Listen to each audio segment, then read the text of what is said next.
shout out.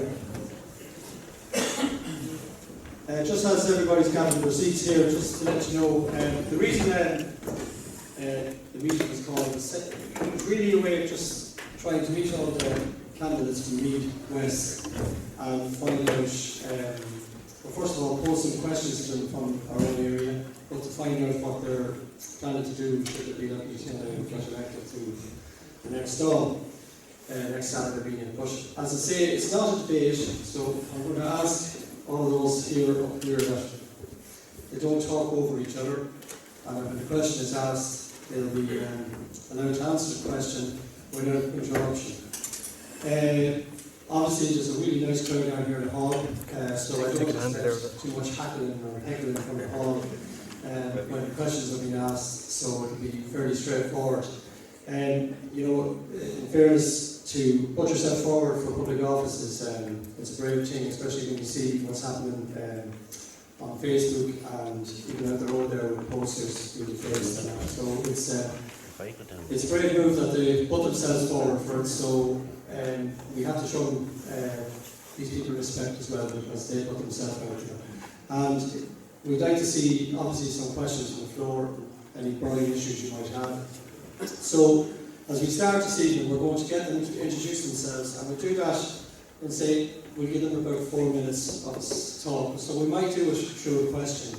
And I think the first question that I suppose we had set out today was because rural development in Ireland is one of the big issues, and it kind of answers a lot of other questions if it can be done correctly.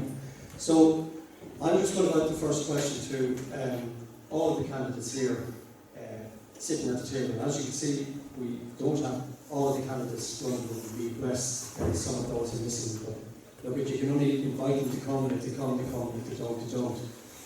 So, if I was to ask you that at the end of the next period of government, and should you be lucky enough to get into government, what would you see as a measurement of success for rural development in the Meath West constituency? So if I was to come back to you in 5 years' time and ask you, okay, what have you done? What bills have you tried to push through? And what success have you had? What was your idea for the rural development in the constituency of Meath West? So I'm not looking for the national what's going to happen in Galway, but essentially what's going to happen in Meath West. So I'm going to start with, on my very right-hand side of the table here, with Ronan Moore, and welcome Ronan to answer that first question. Would you like me to stand, or you can sit if you like, Paul? I think you're going for the mic is from there. Yeah. Okay. We'll just stand. In terms of timing, we've got 4 minutes, so we have. That's what we're going to give each person. Okay. All right. Can everybody hear me down the back? Yeah. I'm a teacher by trade, so if I have to project my voice, I will. Look, first of all, yes, thanks for inviting us to today, and I think it's great that we have this opportunity to talk to you. It's hard sometimes to get out to the rural areas and speak to people, so I think this is a great opportunity. Thank you very much, thanks for that.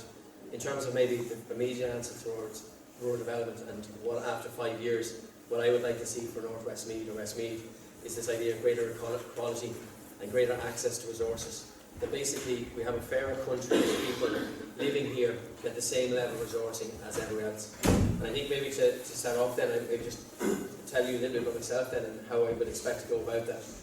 As our conveyor says, my name is Ronan Moore, and I'm the Social Democrats candidate here in Meath West.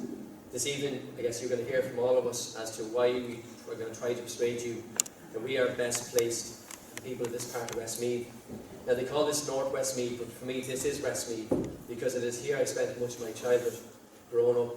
You see, I'm rooted in this community. Though I may live in Trim with my wife and 3 children, though I might teach in Navan, and I might be a member of Meath County Council, having been elected there last May, my parents actually met each other in this very hall back in the 60s. My dad's from Cronestown and my mother's from Collinstown, and with my family still from Clonmel to Castlepollard, from Drumcree to here in Delvin, this is as much a home for me growing up as anywhere else in this country. So when you ask me, I guess that first important question, I guess what I think you should be asking me, how can you trust me to care for a part of the constituency that is not even in the same county from where all of us come from? It is because this is as every bit of home to me as anywhere else. Of course, I'm not running for myself, I'm running for the Social Democrats. So the next question I guess you should ask is, how can you trust us, the Social Democrats, to deliver change for the people of this part of the constituency for rural development? The Social Democrats are a party that feels Ireland needs to be a fairer, more equal place, where no matter where you live, you should still have the same opportunities and access to resources as elsewhere. We have a track record on this. Roisin Shortall, our co-leader, was once a Junior Minister for Health in the early days of the Fine Gael and Labour government. And during that time, she would resign her position when the then Minister for Health, James Reilly, chose to put a primary healthcare centre in his own constituency in Dublin, Fingal, as a place that was not based on need, but based on political reasons. You see, for far too long, we've allowed our political parties to go away from the vision of our earliest politicians who ruled for all and not for their own political heartland. And the Social Democrats want to bring us back to where everyone is given opportunity. We believe that the social contract between the citizens, you, and the politicians and the state is broken. You work all your lives, you do all the best that you can, and yet when you require the basics, a decent health care, transport, childcare, home care, you're made to pay for it, you're made to wait for it, and sometimes you're even made to sit in a trolley waiting for it. If elected, the once-in-a-lifetime opportunity to reform our health service so that we have primary healthcare centres through the 10-year Sláinte Care plan that all of us here have signed up to, or at least our parties have, and that which our party, the Social Democrats, chaired, I think believe will become a reality. And if we're elected, we will reform our system so that places of the likes of North Westmeath that are under-resourced and forgotten receive their fair share. And if elected, we will legislate for the right to flexible work, so that places where people spend one weekend to the next not seeing their children is addressed, and that people have more opportunities to decide where they want to work and spend time and address their work-life balance. And I guess for me, I see this election as a once-in-a-lifetime opportunity to address all of these issues. I feel the Social Democrats have a real chance here in Meath West to get a seat and to be involved in the makeup of the next government. And if we are elected, everyone in this country, no matter where they are from, whether from Castlepollard to Castleknock, Delvin or Dublin, will see those changes, and that's why I'm asking you to trust me with your vote. Thank you. Thanks very much.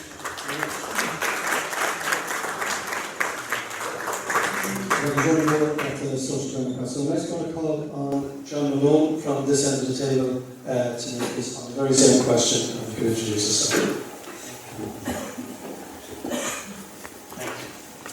John Malone is my name. Welcome to all the ladies and gentlemen in St. Patrick's Hall this evening.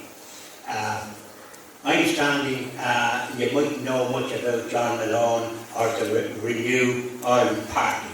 The Renew Ireland Party stands for the renewal of deserted country towns and villages throughout the country. I grew up in Boyle, County Roscommon. There was a Tóibín town when I was young. Also in Boyle there was 4 hotels and plenty of family stores. There's none of those there. There's no hotels in Boyle. A lot of the family stores are closed. The family stores we did business with, and we got Christmas presents when Christmas rolled around. We also got credit because family stores gave credit to people, because otherwise they wouldn't have enough to eat. So we know what the towns that have been neglected by the government, by the Fianna Fáil party, the Fine Gael party, the Labour party, that has been in power in this country since the foundation of the state. I dealt with businesses in this town in my time, and also with every town in the country practically. There was family stores and wholesalers, and there was a lot of food factories that have since closed. Very hard to do business with multiples, and the majority of the grocery stores that control the trade. It's not a level playing field. Renua and John Malone knows what it's like in these deserted towns and villages. We have policies to address these problems, and that is one simple example, is that I would suggest that this town of Delvin should have a development company or a development association to look for and try to develop industry in the town and to have a level playing field. An example would be, as far as I'm concerned, is that these monopolies in the grocery trade should close much earlier than they do. Their expansion should be now curtailed completely. On top of that, the share of the market should be looked at. Monopolies is bad in the food trade, in every trade, in the hardware trade, in the electrical trade, etc. With regard to the opening hours of these, it should be curtailed. Also, the share of the market should be curtailed, as happens in other countries. Supermarket groups are not allowed to be a monopoly. There's a monopoly in the meat trade to the detriment of the farmers. From the Renua Ireland Party, which stands for renewal of country towns and villages, etc. We have a lot of policies. Our programme and the leaflets that we produce are there to deal with the real issues of the deserted towns and villages. I hope you'll remember what you have suffered down the years from the neglect that these parties. Where's the sugar factories that we had? What if there's a strike, an oil strike or something? We had 4 sugar factories in the country and now we have none. We had jam manufacturers, now we have none. We had fruit and vegetables supplied by farmers to the independent stores. They were supporting Irish products. Very hard to get a product listed now with these multiples unless they're a big company in the foreign country. Thank you very much.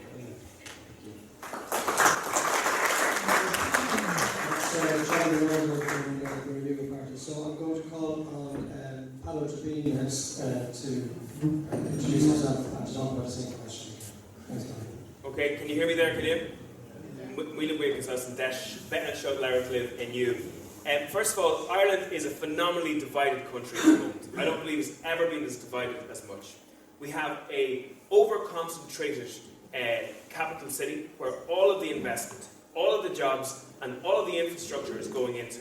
And then we have a sprawling commuter belt that is reaching out as far as Ulster, Connacht and Munster, where people are literally commuting for hours every single day. And I've canvassed and worked in Delvin for the last 9 years, and I know that there are parents who are literally not seeing their kids at all during the week, who only see their kids on the weekend, because there's no work in this part of Westmeath for them, and they're forced to commute. I know a mother I was speaking to very recently, and she said, Peadar, when I was a kid, when I came home from school, I used to have conversations with my mother about the difficulties and the anxieties I had at school. Natural, organic conversations happened. My relationship with my daughter, she said, is now telescoped into 40 minutes of stress every single day, because so many families can't get work here in many parts of rural Ireland and are forced to commute. And yet the government won't provide the transportation for them to be able to get to the place of work elsewhere. And I think that's wrong. And then we have much of rural Ireland where it's emptying out of its young people. The jobs that are available are simply in Dublin. They must go to Dublin for those jobs, but the house prices are too dear, so they have to live 40 to 50 miles away.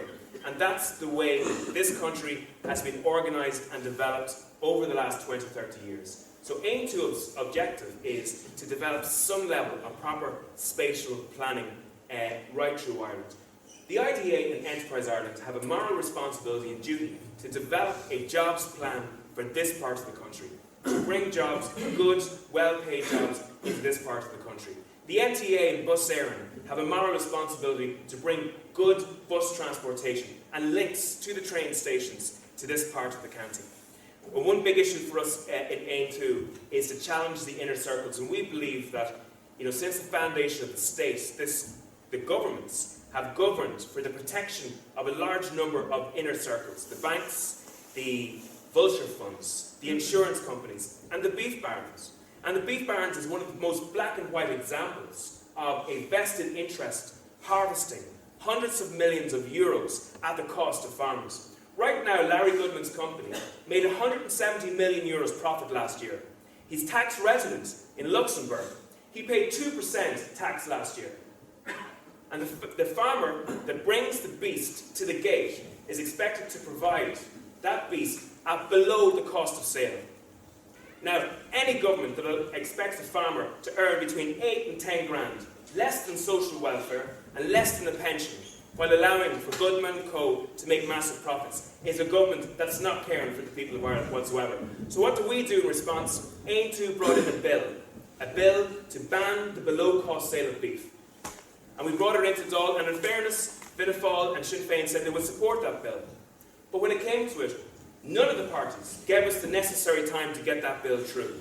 And I believe in the next Dáil, Aontú in government will actually put that bill into place. It will be there for a year, and it will force the beef barons to properly negotiate a deal with the farmers of this country. Another issue that's really, I believe, is absolutely wrong is the level of dereliction that is in towns like Delvin, in Clonmelon, and in Castlepollard. In Clonmelon, you can play football in the middle of the street on Friday without any problem at all. And that's what this government has done to rural Ireland. So what we in Aontú want to do is we want to tax dereliction. So if a person has a building lying derelict for a long period of time, there has to be some level of stick to force them to get that house into a functioning home for their families. And we also want to provide the money to those families to be able to bring those buildings in. So there's just a number of plans that we have to get rural Ireland to go. That's great. Thank you very much indeed. I'm going to call on Guirke from Sinn Féin to speak next on the same issue. Thanks very much, and thanks to everybody for coming. And just a bit about myself there. I live 200 yards from the Westmeath border. I was elected to Meath County Council in 2014. My own village, Ronan, was, if you Google it before 2014, it came up as a ghost village. Since I was elected to Meath County Council, there's 300,000 spent in Ronan. I've got money for every area that are represented across North Meath, from Radcarn, Athy, Killallen, Kilshear, Ballina, Cross Keel. Every one of those areas has got money since I was elected to the council. I was elected in 2014 on the state of the roads in North Meath. You couldn't drive the roads. When I went into the Meath County Council, our area, the Cassells area, had 34% of the local and regional roads. Well, for 20 years we were getting 20% funding. How could you maintain 34% of roads on 20% funding? But that's the people that was in there. They were taking that, they were praising the council for giving you crumbs. But since I went to the council, we've never got less than 24% of the funding, which means over the lifetime of the last council made a difference to North Meath roads of 6 million. So, if elected to represent this area in Dáil, the first thing I would do is I would open an office in the Westmeath end of the constituency. Tourism is a big thing that I think that can be made huge in this area, with Meath, Westmeath and Cavan working together, like they done with the Wild Atlantic Way, where you sign the whole route and promote it. That's all the Wild Atlantic Way is. It's signage and promotion. And look at the success that was. So that needs to be done, not with Meath and Westmeath, but bringing in Cavan as well, because you think of all the things we have around these street counties, and that's what needs to be done there. And again, we need more investment, we need more visits from IDA to this county to get employment into the area. The social welfare office in Castlepollard is on a 1 year, it's on a 1 year commitment every year. That needs to be put on a long-term commitment for this area. It services people from a huge area, including parts of Cavan, Oldcastle, all around here, up close to Athy, and that needs to be on a long-term contract. What the other thing that we could do for Delvin, I've done it for Oldcastle, maybe it was done years ago, but I think it needs to be done again, is a public dwelling plan for the town, where people like yourselves come together and you tell these people the issues in the town, so they put a plan together for the town, and then it's far easier to look for government funding. It's the only way you get government funding is if we do that, and at the moment we've done that for Oldcastle, and we've looked now for €1 million to the department for funding for that project. There's a big issue with community employment schemes at the minute where they're under threat. We need to make sure that these community employment schemes are kept in place. They're doing huge work. They're saving county councils a fortune. And where would we be without these things that help tidy towns and help other issues around the country? The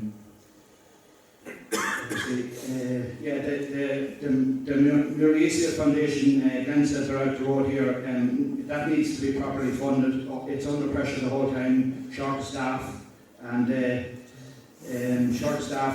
lacking in funding. So that I met those people the other day, so that's a big issue for me. And the other issue in this area is we have 1 yard to 500 people is probably the worst in this North Westmeath area, is probably the worst in the country, and that needs to be addressed. And the other thing that we want to make sure is that there's no downgrading of services in one of our hospitals.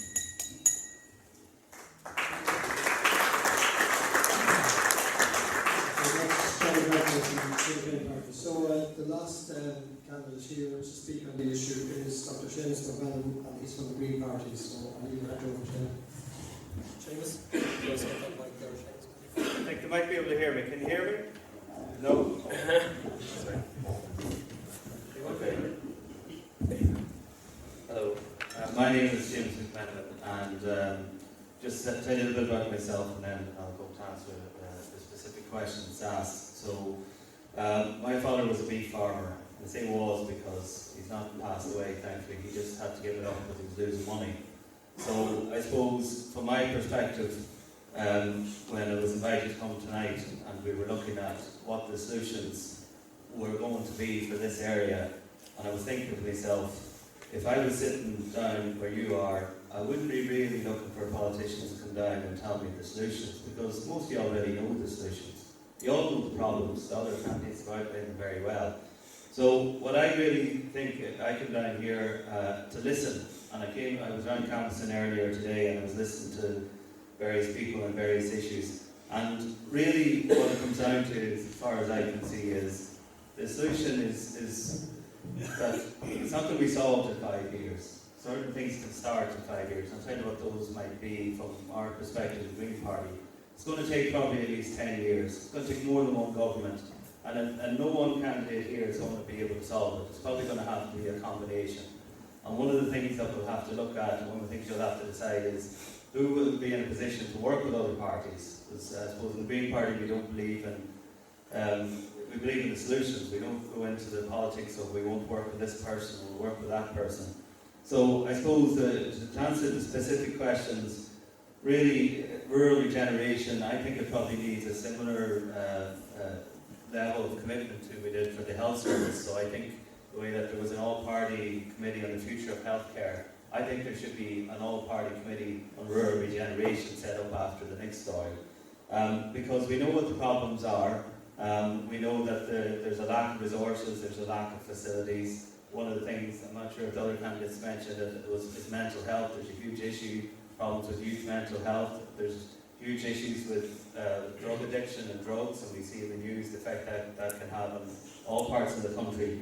So in terms of some of the specific issues that we've identified, under this new Just Transition Plan, there is going to be funding available for looking at changing the employment prospects, because we've talked about other people that there are very few jobs locally. So one of the plans that we're looking at is looking at a deep retrofit program. This is where a lot of people, like my parents, their houses are very well insulated. They're paying a lot of money buying in coal, buying in oil to heat the house. And if that house was properly insulated and there was good grants available for that, they wouldn't be able to have to spend all that money trying to heat their house. And there are pilot projects that we've seen in different parts of the country where even during the coldest days of the winter, the heat won't be switched on because the houses are so good at holding on to the heat.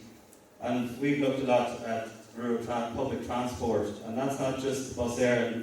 We'll be looking to invest in the local link service, the free school bus, because you know if children are out here and you're paying to bring them to school. And we know specifically for people that have illnesses, disabilities, who are unwell, they have difficulty accessing outpatients. We'd love to address specific services for people in rural areas who will be able to attend outpatient hospital clinics. And obviously I work as a GP and I know stay at home and live at home, families that want to help them but they're on that long commute, and they're very clear what the home health service has been provided at the minute isn't good enough, and we would invest in that and improve that. And the other issues under the Just Transition funding, we had set up this commissioning and mediation service, and this is where rather than people coming in and saying this is what we're going to do for you, that the community would engage with that and say this is what we need. We need more playgrounds. We need roads that are safe, that we could cycle or walk down, God forbid, if we didn't want to drive everywhere, and have somewhere to go, a playground to bring the children. So in short, I suppose we feel that there is the capability, if we work together with other parties, to get these things done, and as a big party we're very willing and able to work with anyone who can get the job done. Thank you, Michelle.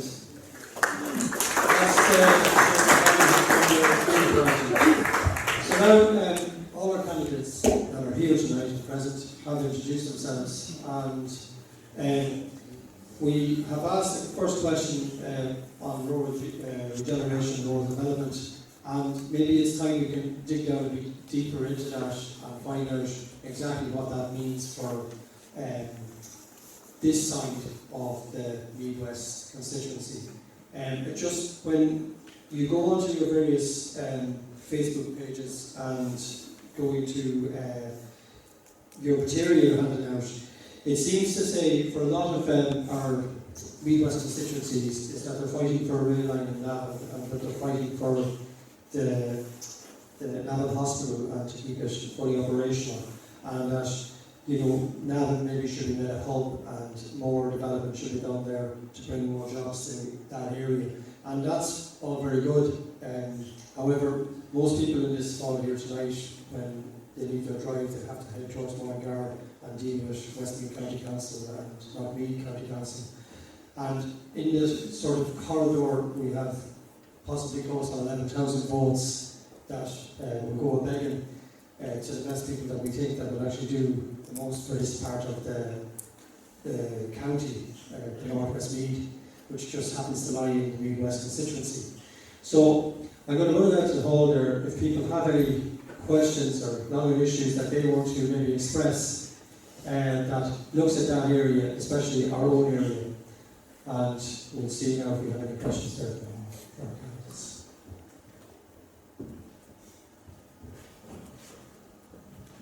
Go ahead, John. It appears to me that some of the elected representatives are not interested. They didn't even bother to turn up tonight.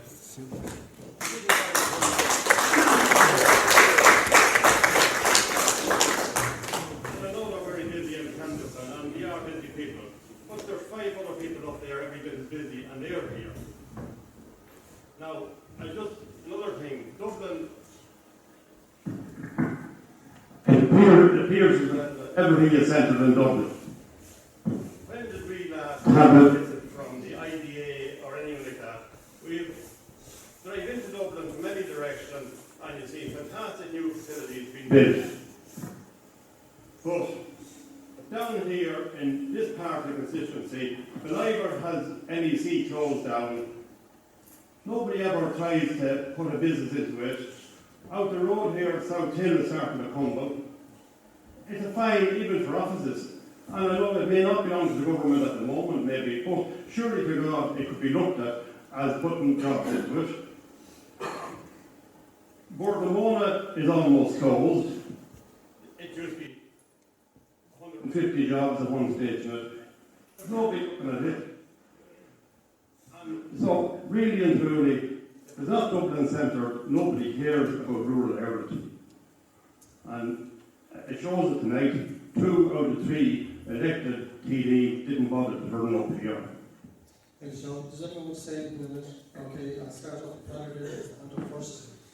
Yeah, I believe that the decline of rural Ireland has actually accelerated under this last government, to be honest. There's no doubt about it that this government, in my view, has M50 vision. And what I mean by that is they cannot see beyond the M50. It is all located in Dublin. And that's no good to people in Dublin, because Dublin is the most congested city in Europe at the moment, and the 17th most congested city on the planet, believe it or not. And yet we have whole swathes of rural Ireland which is depopulated. You mentioned Beliver. In fairness, I did bring a number of organisations to Beliver, to the NEC building, over and over again. And I was actually talking to their estate agents just yesterday to see can we get people in there. That's a fantastic facility in there. It has high-powered electricity running into it and would be a great location for even Meath County Council to create a job incubation centre there. But somebody mentioned the fact that they're looking for government grants. Government grants for rural Ireland is social welfare for rural Ireland. It keeps rural Ireland just ticking by. Rural Ireland needs jobs and industry and investment and in its own right. And the way to do that is simply to build infrastructure. So most businesses want to be able to get in and out of an area. That means they have to have decent road and rail to get in there. They want ICT to communicate with the rest of the world. That means we have to have broadband. The government's efforts at broadband so far have made the price increase from 500 million to 3 billion. And still we're no further along with that. Aontú wants to reduce the size of the broadband contract to make it easier to deliver. Thanks very much, Séamus. So you mentioned the board and board of workers, and I think this is very important because I think most people now accept that climate change is real and that we have to change the way our society is going. The issue with Board Mona is that it's not fair if the people are working for Board Mona and the jobs that aren't there as a result of it winding down. It just means that there's a hole that isn't being filled by something else. So we actually have provided a plan for a number of things. One is which for the re-wetting of the bogs, which would generate employment in the same areas where the Board and Mona jobs were. And this would help to keep 1/6 of our carbon emissions that were targeted, but just by re-wetting the bogs. And all the bogs that were drained 50 years ago, we re-wet them all, 1/6 of our targets. If we don't meet these targets, it's going to be flagged by Europe. And we're currently hitting on 2%, maybe get up to 7%. And then the second thing is looking at the deep retrofit. So this is where we can generate jobs locally for people. Now this isn't going to happen overnight, but we think that we have a plan to, between public and private input, there's about 100 billion spent on insulating and refurbishing houses every year. If we could just target 2% of that, we send 2.5 billion a year for 20 years, we could generate a whole lot of jobs locally for people involved in that. And that would help cut down on fuel poverty for people with pensions and with low incomes as well. Thanks very much. Thank you, Séamus. I'm just going to hand over now to Ronan now. Thank you. I guess for ourselves, when we look at this, it comes back to this idea of equality. And I think when I look at Westmeath, I'm looking at real opportunity and real hope. And that's what I think we need to look at. This is the election, I think, that has that chance for ourselves. When you look at the services that we don't have in this constituency, and I guess when we look at how to resolve this, we're trying to make sure that we have healthcare, we have childcare, that we have home-based care, disability services, that you have the same quality of service in this community than anywhere else in this country, and that's inside Dublin. In terms of opportunities, I think there's looking at two types of opportunities. One, the agricultural opportunities, and I think Séamus mentioned it there in terms of like the re-wetting of the bogs, in terms of we are also banning below-cost price selling, and a whole host of agricultural opportunities that help people, particularly in low-income farmers, to be able to I guess, really thrive. But there's also another element, I think that's maybe has been touched on when you look at transport, and that is the idea that we want to be able to invite our young people to stay in these communities, because this is a community, and again, having spent so much time here, like people, as you say, how angry I think people should feel for not having the representation here tonight. But there are communities here, and people want to build their communities here. In order to build their communities here, there needs to be opportunities. I think one very specific one that we've been looking at is the idea of trying to legislate the right to flexible work. And what I mean by that is that in countries across Scandinavia and Sweden and these places, they have opportunities where people can work 4-day weeks, and it's been tried and tested where people are more productive in their businesses. And apologies to finish this point then, but it also then allows them to spend more time in their community, and in doing so, build up that town. That's great. Thank you very much, Ronan. I'm going to hand you over to John Noel here. 1 second.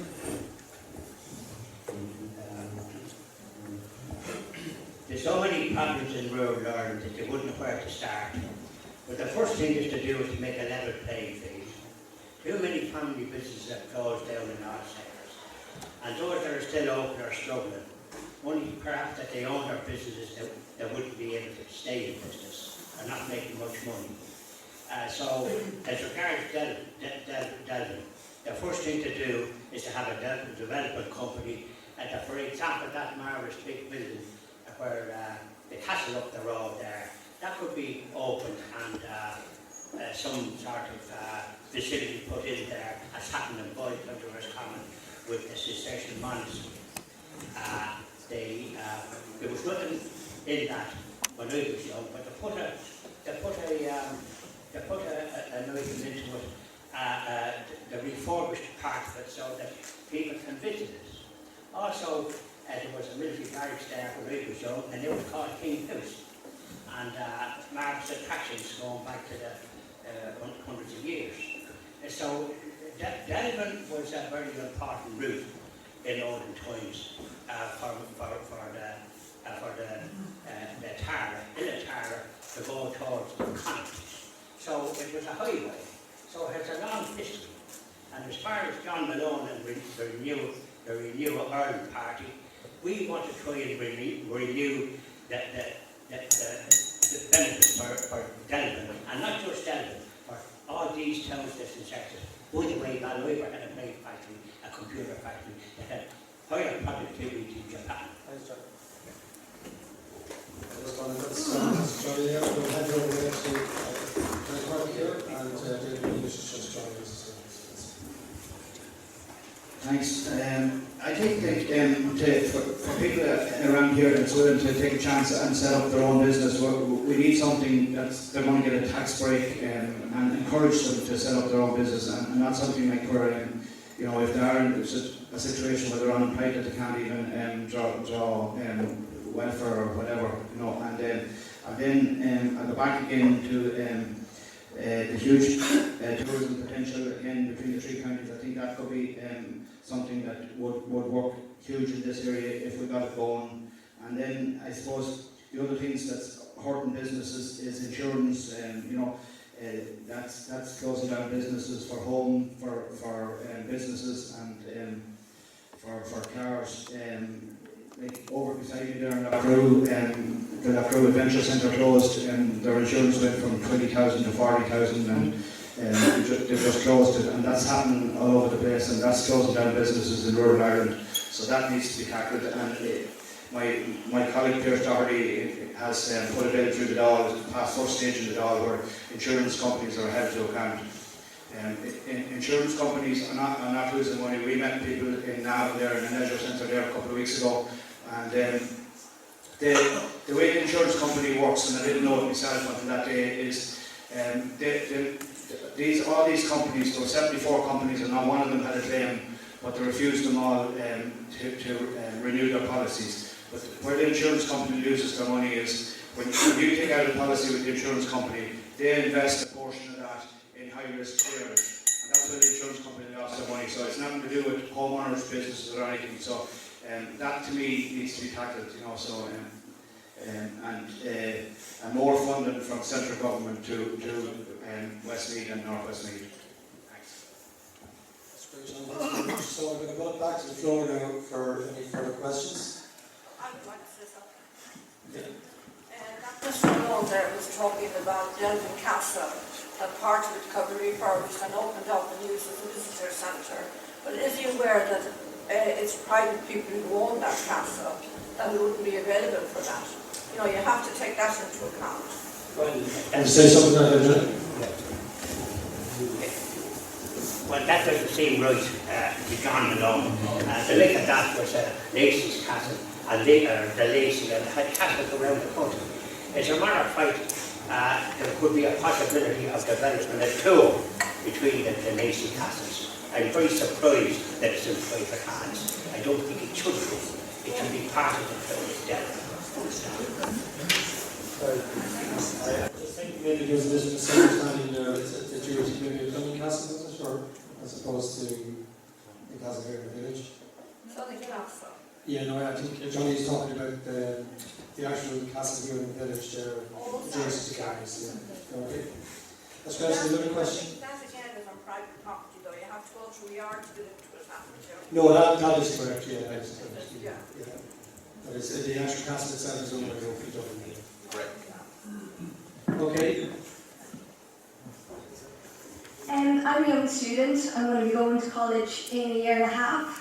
And there's no public or regular transport to Mullingar, Kells or Navan.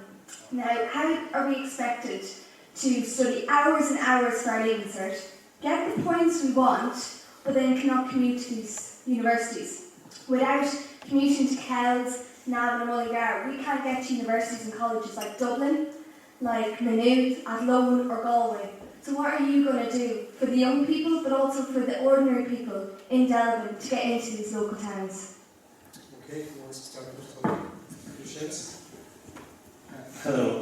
Yeah, there's something in the Green Party we've been talking about public transport for 30 to 40 years, and it's a core part of our beliefs that we should be prioritising that. The more roads you build, the more traffic you build. So I don't think anyone who's driving to Dublin will tell you that there's a benefit from having, the M50 now since before. So we would direct 2/3 of Department of Transport funding into public transport.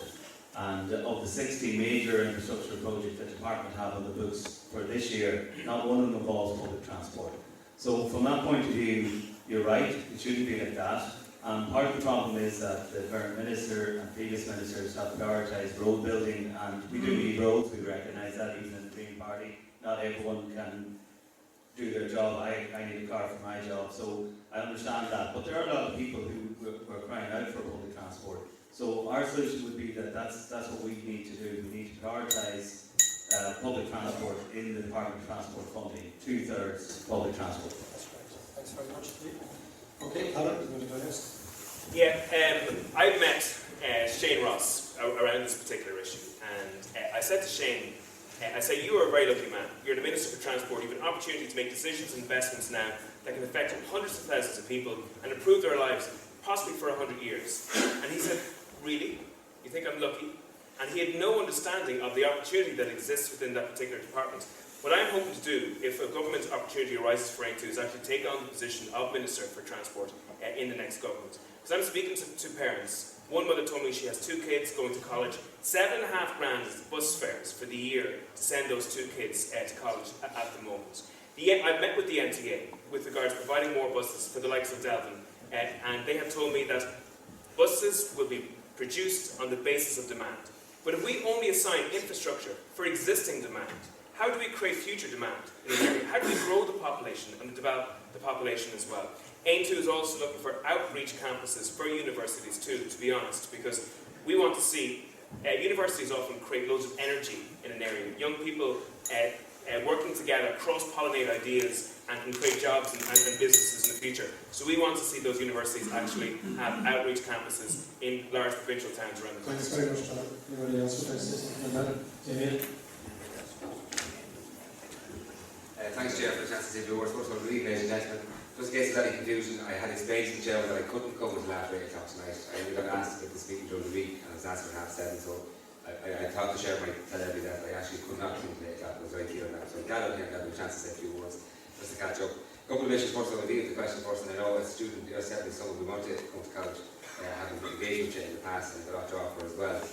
When it comes to student accommodation, there's 2 things, or access to school. It's student accommodation close to the university or getting close to it as well. So on the two fronts, when it comes to student accommodation, there are major changes in the last year alone, the last 18 months around student accommodation, be it in Gael, be it in Dublin and Cork, and different places as well, including here. There's over 8,000 new student beds gone through the system at the moment and fully open. There's 8,000 being constructed, and there's another 8,000 going through the planning system as well. So you have the option at a much cheaper than what was in the past to be able to stay close to university as one option. That suits some. Many others want to travel up and drive up as well. As you know, there is a bus coming from Maynooth, going from McMenamin to Maynooth every day. 2 routes, it's a private bus, and it's quite a reasonable price as well. But naturally, if there's a demand from students from here that want to go to any particular college, we can look at putting on as a route, both privately or publicly. The NTA, like Father said, we've all met them, we've all engaged them around different transport things, and they all agree. It's not that they'll only go on the bus for this demand. If we can prove we need a bus, they will run it. If it's not used, they will take it away. Nobody can argue with that. And that's what has happened in the past a few places. But now that people are back working and sadly having to commute to most jobs, which I will come back to in a second, a lot more people want to use buses. And we can put on buses. The approach then would be to have the smaller buses bringing people in from the rural county villages into joining the large buses. I don't see anything wrong with that personally, once there's a connection option. We're not going to have the large bus that brings us from A straight to B. In this country, we're probably only going to have to accept more often having to go from A, B, and then C. That's okay with me if it's an option that comes on time and is affordable as well. So, absolutely. And Delvin and many other villages around rural Westmeath do need additional transport services, and it is possible to do that because now we do have more resources than we had years ago to pay for these services, and where they're needed and where there's a demand. So certainly we'll be very happy to work with the students and plans to leave here in the year ahead to go to new places as well.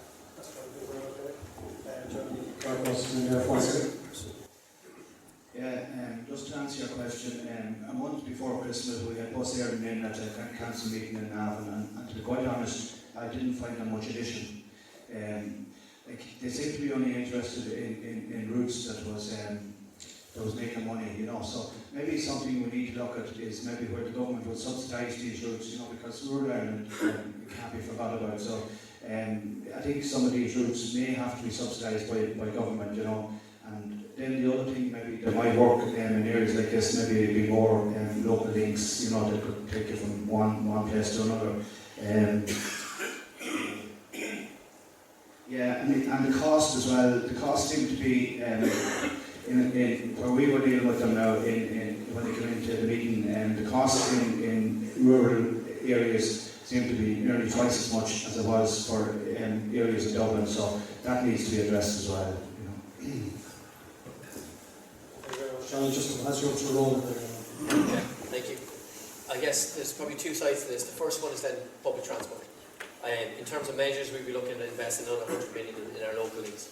We will be looking to lower the cost of public transport, so that when the public transport is available, that you're not paying so much to it.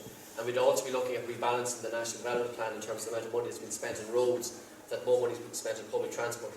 But a key question that you have to ask is, how are we going to fund that? So it's all very good to say, oh, we're going to invest in transport.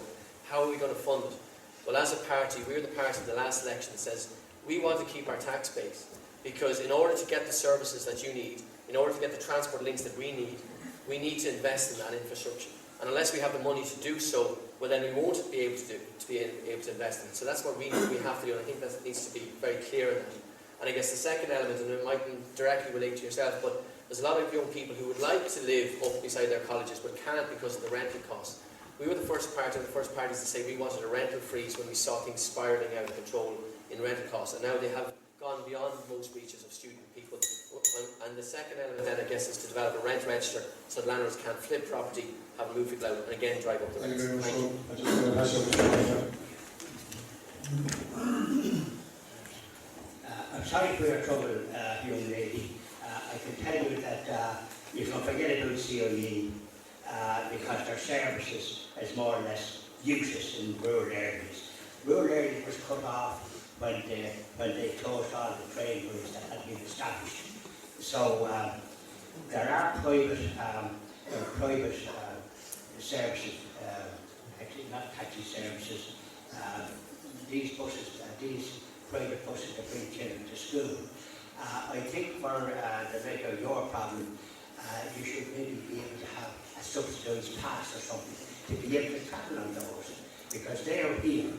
But there's a guards waiting for the little city and people like that by the end of the that's kind of just, you want to follow up question, anything on that, or are you happy? Could I just follow up on that? The way public transport is set up at the moment, if a particular student wants to go to a home IT, right? Using public transport, she has to spend 10 minutes in a car to get the first bus, right? It'll take an hour and 40 minutes, that includes the 10 minutes drive. She would actually cycle it in 2 hours, right? Or she'd drive there in 45 minutes. I'm not cycling. So it's meant to be. A lot of hands up here, just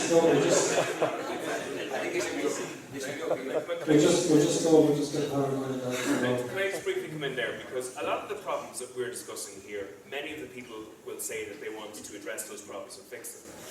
But there is ideological differences between the parties here in how they approach issues like public transport.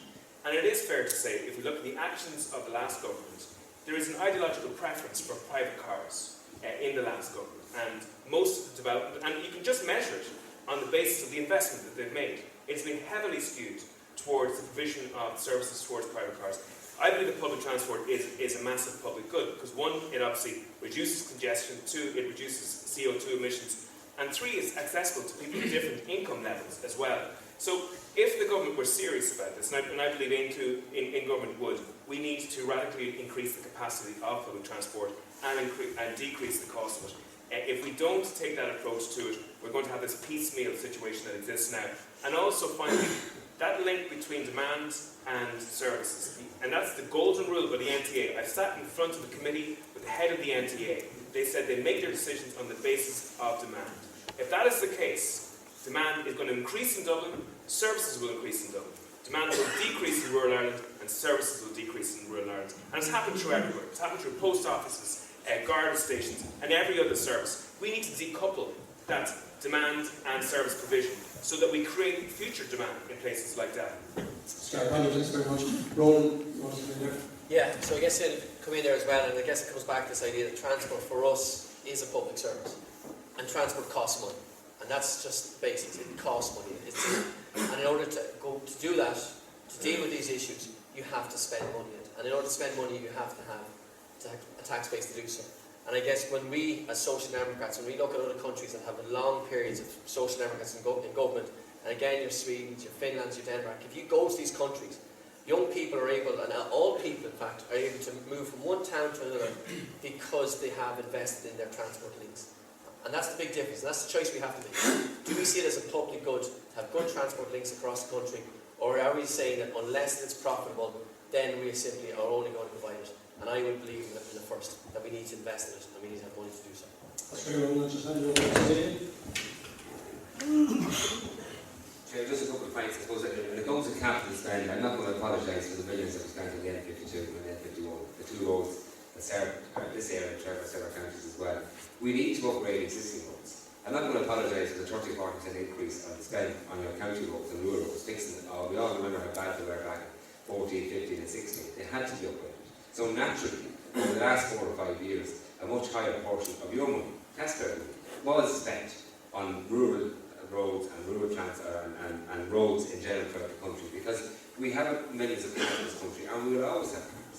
Rural Ireland will always have to have cars. Even when we invest in more public transport, and more rail and more buses, we'll still need the cars, guys. Naturally, we're trying to change the type of cars we're driving, make them more efficient, but that's part of rural Ireland. So you come and go, be it football, soccer, rugby, kids, dancing, work, farming, everything else. So we still need to invest in our roads. But just to let you do know, the capital spend that is planned for this country for the next 10 years, on the approach to 2040, it's your money, and it's 117 billion taxpayers' money being invested in the countries. 70% of that is, the spend on infrastructure is 70% more to public transport than to roads. So naturally, when we've addressed the roads and fixed the roads, and we see what's happening now on the road beside us, that's all been done. So you can put more money back into buses and rail as you go forward. But also, to be very clear, when we want to service rural Ireland and build up rural Ireland, because now it's more of an option for people to live in rural Ireland, and every place you go into, there's a lot more houses being built in rural Ireland, a lot more cars in, families are parked there. Yes, I know, for a lot of people, myself included, it can be a pain in the way around having to drive to work. So the big focus has to be to bring more jobs back home. But you'll only achieve that by putting in place regional plans that are implemented then at the county level, at a town level and at a village level, that everybody comes together to support us. I can name, sorry Chair, I didn't take time at the start, and I won't look later on, but there's plenty of places that can prove to you when rural communities come together and put in place an action plan to develop their area, there are enough funds that can match that in various projects to be able to enhance the village, to create jobs and to build them. And as we do that in a focused way with your money, then we can win in more services, because naturally it's chicken and egg. If you build it up, you have a more density, more population to be services. That's right, thank you. Okay, Any other questions that needs to be? Okay, thank you. Message for the Green candidate. You've already been in government. You've had one bite at the cherry. It's very well being sympathetic towards the people that's out works on board at the moment. But in part of your infrastructure, would it not be good to think about your way forward? I mean, you've already been near almost wiped out in the past. And it's only because Greens are so popular, it is the way forward to go. But part of your infrastructure, should you not be doing something, thinking of what you're going to do before you knock a lot of people out of work? So I think it's not just us, like we haven't been in government when a lot of this, when the board of Mona has been wound down, that's more recent, but the climate change is coming. We have to decarbonise our economy, and there's no point in politicians coming down here and letting on that there's some way of getting around it, there's some loophole. It has to be done. And from our point of view, what we're talking about isn't just the part about closing the board of Mona and moving away from peat and coal-fired power stations. We have plans to address this and say, what is the future going to look like? There's a lot of farmers out there that I'm talking to that would like to have a wind turbine at the back or solar panels. And in the times when we do have extra power than they need, we believe we should be able to sell that back to the grid. If you have invested a lot in wind turbines, solar panels, and you have excess electricity, that just gets lost back into the grid. So we think you should be able to sell that. So from our perspective, we do have plans in terms of creating local jobs. And you know, the phrase is thrown out, the just transition. And we've actually put in place the concept of actually having people checking that it's working for local communities. So this commissioning group and mediation group that will work with local communities and say, is this working for you? What is happening with the jobs locally? What is all these people doing? Are they working? And it's going to take time, but we have a plan for that.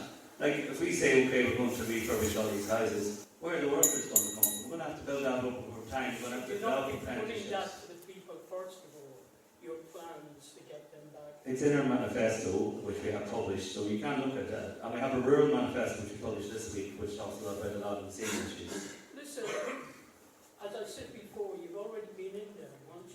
You scared the bejeebers out of people. And well, I suppose from our perspective, we did learn from that experience, and our plan is to bring people with us. And I think, as we talked before, the first thing I said was, no one in this room wants politicians to come down and tell them what the solutions are.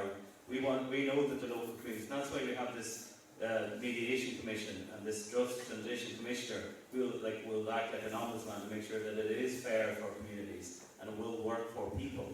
So we put these safeguards in place so that it isn't going to be happening top down, this is going to happen bottom up, this is going to be local communities engaging with the services and getting the funds that they need. So we think we have learned from that experience, and we were a minority partner in that government as well. And just as someone that Paolo wants to be on that one there as well. I know that went a bit over time, but it was kind of two questions, one after the other. So. Just with regards the green revolution, let's say, I think a lot of the debate seems to be about scaring the bejeekers out of people to a certain extent, and we don't have to do that. There's actually a lot of options that are positive options that would make a positive, meaningful change in people's lives. So, like the deep retrofitting of people's homes, where homes become cheaper to fuel and are warmer and more comfortable. There's one country in Europe that doesn't have a feed-in tariff with regards to micro-generation of electricity. Who is that country? It's obviously ourselves. So small farmers can't do small-scale wind, small-scale solar, or small-scale biodigestion at the moment because there's no price. And even the government's new plan is actually an auction plan which only allows for really big providers to get involved. If you go to Germany, farmers are actually making about 5, 6, 7 grand each extra in their income through small-scale micro-generation of energy. And given that right now, amongst farmers, a third of farmers in this country are in poverty. A third of farmers in this country are only surviving because there's an income coming off somewhere else. There's somebody else working in the household, maybe in teaching or elsewhere. Only 1/3 of farmers currently are making enough to make a living out of. And there's a number of ways of actually giving income to farmers to make sure that the land is managed properly and that they are creating energy. Energy, I believe, should be developed into a crop. And public transport transport, as you mentioned there, that's another public good that would have the effect of making an improvement to the environment as well. Thank you very much, Conor. Just Ronan wants to say something. Thank you. Yeah, so look, I think most people agree that we need to be more green. And I think one of the problems, particularly in the media, it seems to be this farmers versus this idea that we need to become more green. And of course, like, I know myself, I'm a runner, I do a lot of 5Ks, 10Ks, marathons, and I run up and down the country roads, and I recognise that it's our farmers that are the glue that keep our towns and villages together. And I think what we need to do is that there needs to be dialogue with our farming communities to identify ways that would best work for them, to keep them on the land, to be able to pass on their land to their children, because it ultimately is the farmers that are the best safeguards and best protectors of our environment. And I think that's really important. And I guess the second thing as well then is in terms of actually this idea of kind of retrofitting our homes. We have a big, again in Delvin, a lot of old housing stock, and it's the same across the county. And that needs to be addressed. And for ourselves, a very specific priority is that we want to bring in a pay-as-you-save retrofitting program, so the people who get support also are able to pay through the lowering of their electricity bills. So that way it actually helps them to save money and live in warmer, more comfortable homes. Thank you. I'm just going to Johnny here. A couple of things here. The green business. There's a lot of scientists disagree with the climate agenda. There's nothing nicer than walking on a country road, especially in the weather when the weather gets good, and seeing cattle grazing and chewing the cud in the field. It's a very tranquil and uplifting kind of an experience. I've had it because I live in the country, and there's nothing nicer than looking at cattle grazing in the field. Now, this business of cattle having something to do with the climate, it's so ludicrous that it makes it believe. The carbon footprints and all this kind of talk, as far as I'm concerned, it's a fraud. It's an excuse for to raise taxes. Now, vis-a-vis the grocery trade, the reintroduction of the below-cost grocery order that was abolished by Mr. Martin, the leader of Peadar, when he was Minister for Transport. You have to have a level playing field for family stores, whatever line of business they're in. You have to limit the expansion and the percentage that the market, that the multiples have, and these monopolies. They have it in the chemist trade, they have it in the grocery trade, they have it in nearly every trade. You have foreign companies, discount stores coming from outside the country, giving this service to buyers. Johnny Guirke here. Thanks. We believe the climate crisis is real and we must confront global warming. But we can't allow big corporations which pollute most to force ordinary people to pay the cost. You talk about the airlines and big corporations, you know. So we believe it's time to end state involvement in fossil fuel projects, and we need a just transition from that to provide decent jobs and social protection and security to those workers. And I don't believe adding €1 to a bag of coal is the answer, because the people who are struggling most and still going to have to buy that bag of coal, you know, and whether they're old age pensioners or not, they have to buy that bag of coal. So I think it's only put more hardship on vulnerable people. And carbon taxes increases which punish ordinary families will be opposed by us. Thank you.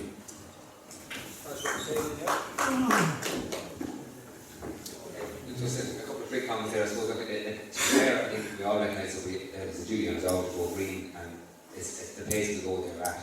But also when it comes to producing our food and when it comes to agriculture, by having that green mark and making attempts to go green and to be more environmentally friendly with our products, it does give us access to markets all over Europe, and beyond that you might have access to without that. So there's pluses and minuses with it, but it's how we manage that, and I think we can manage this quite carefully, but if we take the steps at a reasonable pace. And that's why Richard Wilton for us has produced a climate action plan with 180 actions in it. And to me, action by action, and the pace we can have forward is worth doing. I know that not everyone's had Richard Wilton, I know they're on the right, I know that Daniel will come back to that in a second.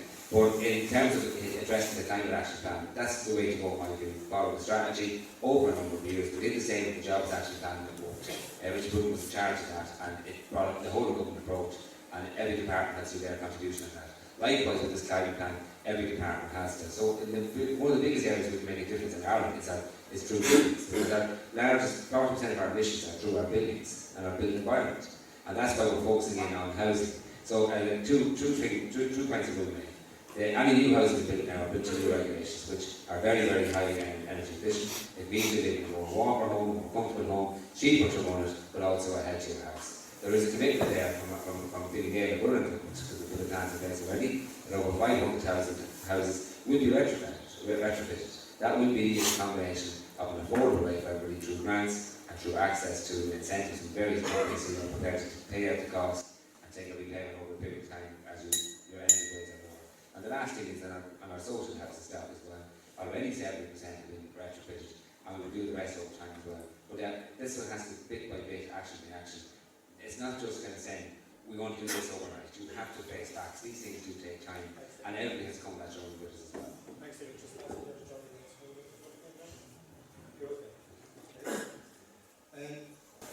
You have an answer of the Green Party and from various other. Are you happy enough with that, or do you want to further questions? Can I give me any more? Can I put a question to? Just down the hall here. This is just this green agenda. I think we all get it. We're moving away from carbon fuels and we're into electricity. Great. Who's paying for it?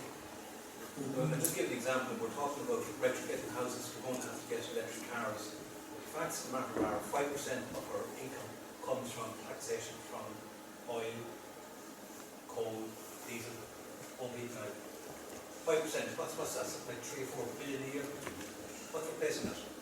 Okay, so that's what your carbon sorry, tax. Jamie, you want to go first, sorry. Yeah, well, the carbon tax is going to, your carbon tax is not everyone agrees with. No, carbon tax is only a small percentage. We're talking about revenue collected from. If you could just answer the question, maybe just carbon tax is actually going to bring in 6 billion over the next 10 years, because it's quite a large tranche of taxes, and there's a commitment with that by I think all parties to make sure that does not hit those in terms of fuel poverty. So you will have to work out schemes to make sure those who are being hit with the carbon tax do get it back in the and then all the money from carbon tax is ring-fenced for the Just Transition Programme and for retrofitting and things like that as well. So it's spent back in our communities. That will create jobs in one way, but actually reduce costs another way too. So that is one way. But you're right, it's not going to come cheap going green in this country. But it's something that we all have to do, and it's happening all over the world. No one denies we have to do it. It's just the pace you do it at. I believe we can manage this at a proper pace, and most people will be able to come to this job. If we go too hard, too fast, it won't work. Yeah, a lot of tax comes in on cigarettes. The state wants to stop people smoking, so we will lose the tax on cigarettes. That's that's an objective. But think about this: the banks are making billions of euros in this country profit a year. What tax do they pay? They're paying less tax than you're paying. The vulture funds are buying up massive tranches of properties, which are pushing up rents across the country. The UN stated the Irish government is rolling out the red carpets to the vulture funds with regards to their tax policies. So there is one of the big things happening in the planet at the moment is the concentration of the wealth in the hands of a few. 60 people on this planet own as much wealth as half the population, 3.36 billion people. And that's happening through the taxation systems that we have in Western societies. And the vulture funds is a perfect example of that. There is a possibility to build a fair tax system in this country, one that doesn't include, obviously, burning coal and burning oil into the future. There's no doubt about it that a carbon tax, the objective of a carbon tax is to move people towards alternatives. The problem is when you introduce a carbon tax where there's no alternatives to people, all you're doing is taxing them, and usually it's taxing those on low income. The government have to produce the alternatives for people to move to before they introduce these punitive carbon taxes. Ronan? Yeah, I guess just briefly on that then, and I guess it comes back to the money that we might accrue from fossil fuels. Very soon we're going to be getting penalties from the EU because of our carbon emissions. So there is that play off. And I think though, in terms of your first point when you mentioned about the retrofitting, I think there are obviously grants available in order for people to get retrofitting within their homes, existing ones. And I guess for ourselves, that even though for some homes there might be the average cost of €20,000 maybe an air to water pump, looking at windows and the like, that still can be considered a amount of money if it could be anywhere between 3,000 or 4,000 for people who might be receive a fuel allowance, or maybe 10,000 for people in private dwellings. And that's why I guess our suggestion in terms of pay as you save, so as people are saving money in their energy bills, that they're effectively, that's the money that they're using to pay off the retrofit, and that's where the grants that we would be putting forward to be able to allow people to pay for that. That's grand about Séamus. There are costs with the current way that we've structured our society in terms of how we use things. We know, for example, that a lot of people, and it's not just pensioners and other people, are living in cold houses because they can't afford to heat them. And that causes health problems. And there has been some work looking at if you can actually heat homes properly, reduce the particulates from fossil fuels, from diesel engines and NOx emissions, that you will save money. It won't be immediate, but you will save money down the line in terms of a reduced health spend and treating those people. And there has been some evidence looking at this when they banned smoking coal in Dublin, and we saw the number of respiratory infections went down, the number of attendants immediately after went down for those things, and deaths actually reduced. So there is actually a cost to doing things the way we do that really is unseen. So from the point of view, the carbon tax is aimed really to change behaviour more than as a revenue generator. And if we are successful and people move away from carbon, there won't be that income coming in, that's correct. But I suppose from the perspective of the government, there will be savings to be made in other ways, because obviously with the deep retrofit programme we will have more employment, you have people working, not having to leave the country. So our construction workers won't be in Australia, Canada, be here and generate money and be paying income tax. So we believe in the concept of a circular economy, and if we can develop that, I think we can manage that. That's great, Séamus. Thank you.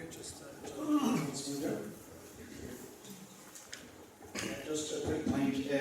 China is the biggest polluter in the world, and they're building plants all the time, and there's nobody stopping them, and they're fueled by coal and oil, you know. So they need to be that needs to be brought to a head as well. You know, they're worried about us, but the biggest polluters in the world need to be tackled.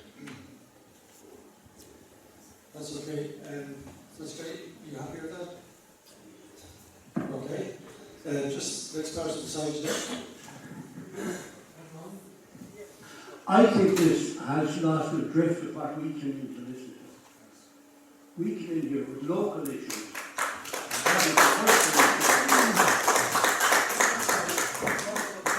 Employment that goes into every house in this country.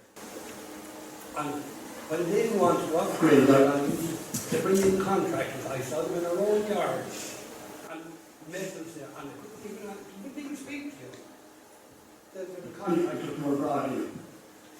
That's not too much for local employment, is it?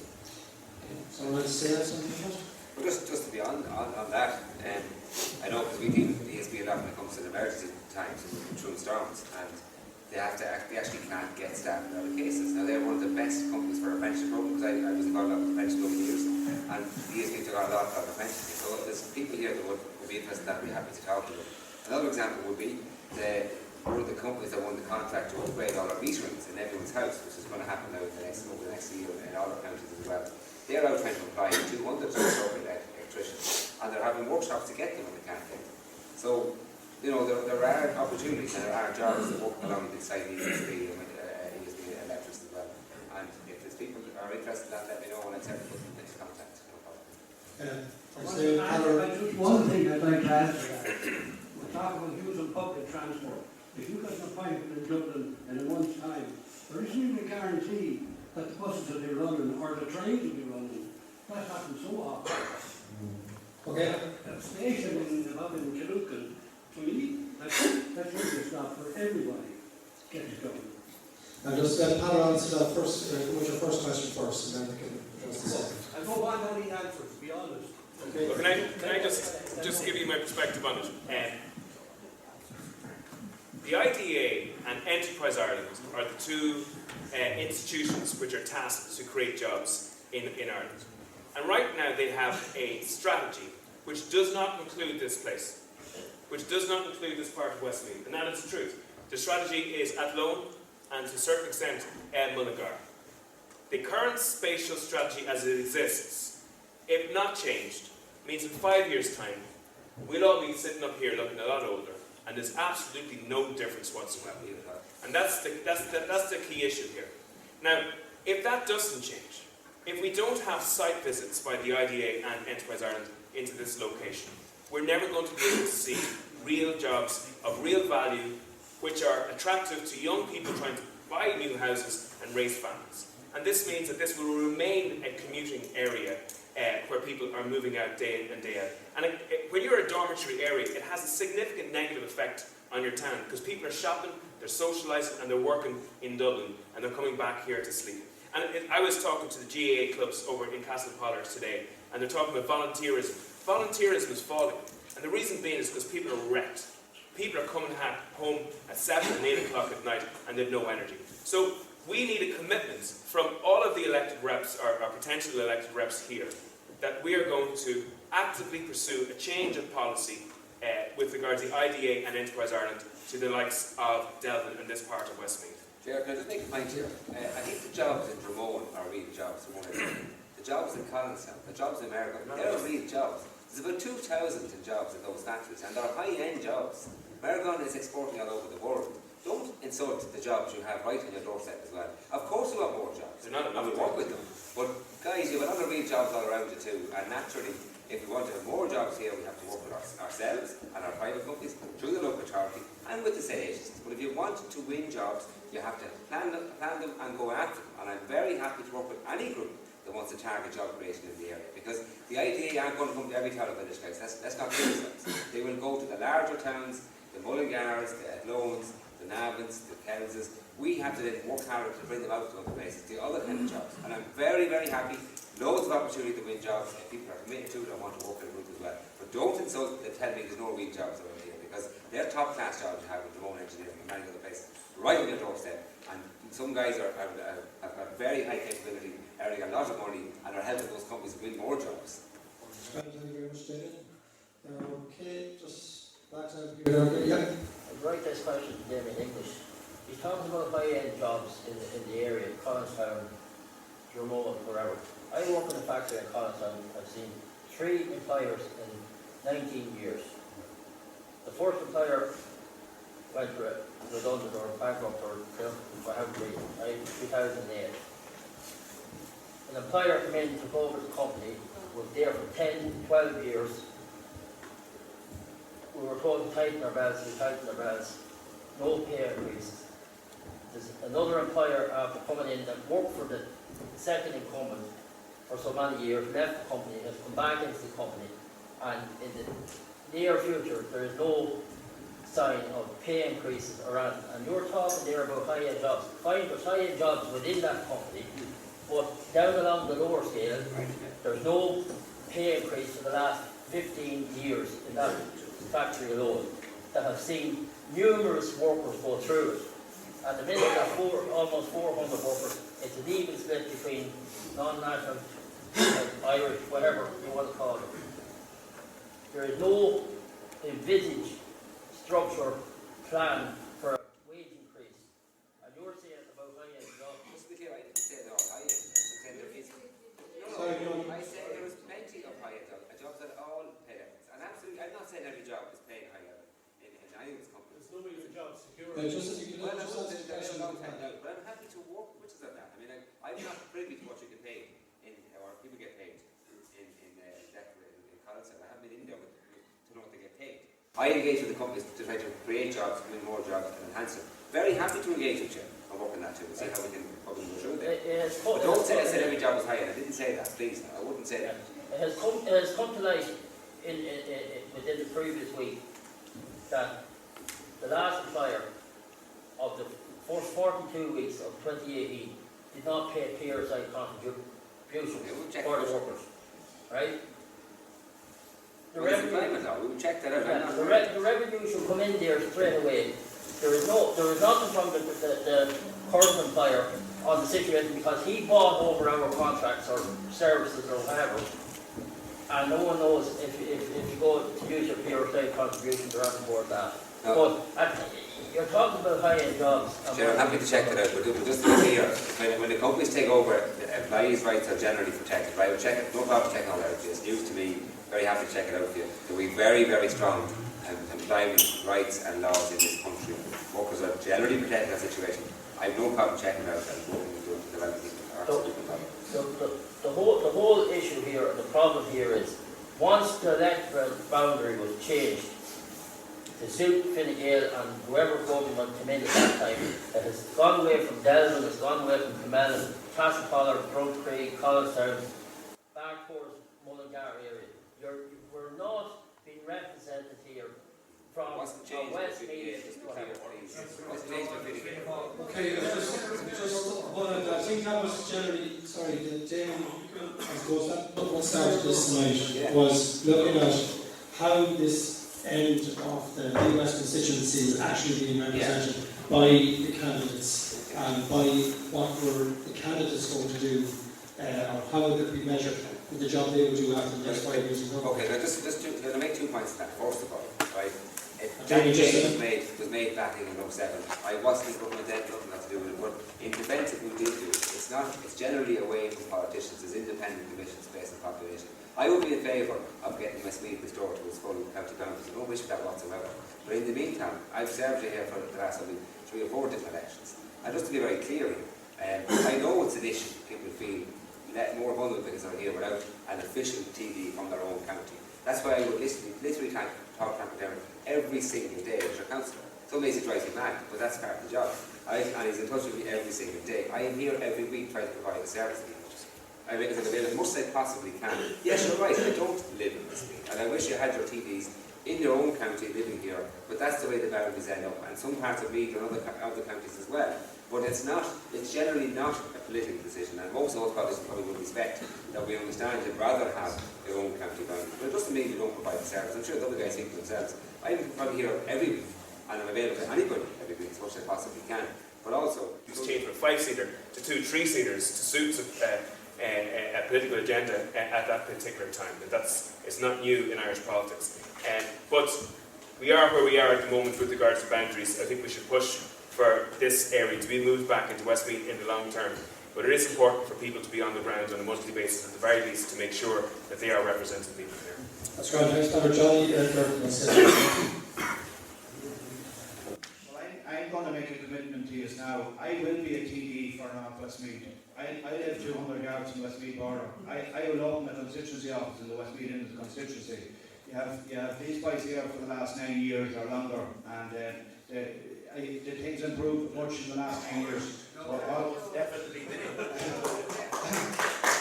All I ask is give me a chance. Okay? Thanks.